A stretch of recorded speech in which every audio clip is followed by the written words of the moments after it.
Well, hello friends and followers. Here's the Drake PS7 power supply. This thing has been a thorn in my side because it's been on the floor for a week or so or more.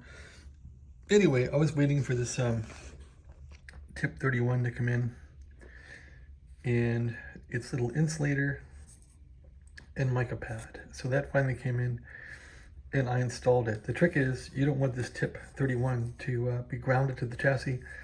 That's how the guy had it before, and that's a direct short because there's about 29 volts on there, which shorts out. So that's got to be isolated, and that happens with a mica, little mica insert that goes below the transistor, and then there's a little insulator that goes, you can see a little black insulator that goes basically, come on iPhone, you can do it there, that little black insulator that's behind under the screw.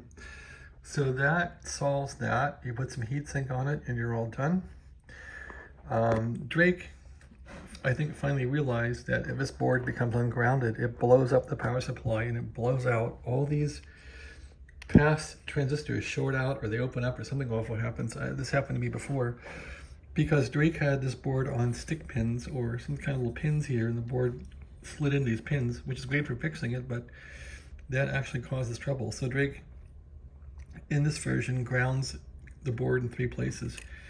Since I was working on the power supply and debugging it, I had to put in a piece of wire, and I did. So it's a piece of ground wire that I would still put this in no matter what. It's like your safety shield.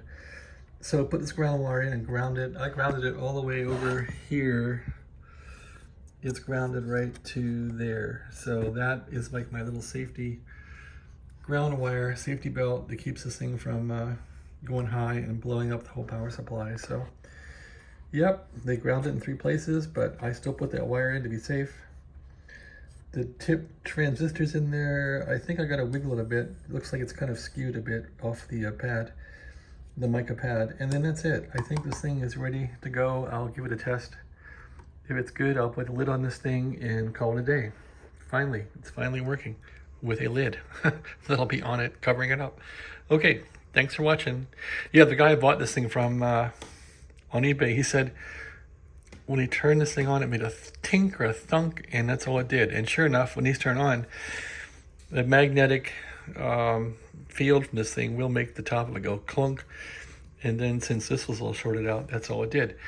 They had a really big fuse in the back of it so that even though it was shorted out, it still tried to run. Okay, enough of that. Thanks for watching. Have a great day.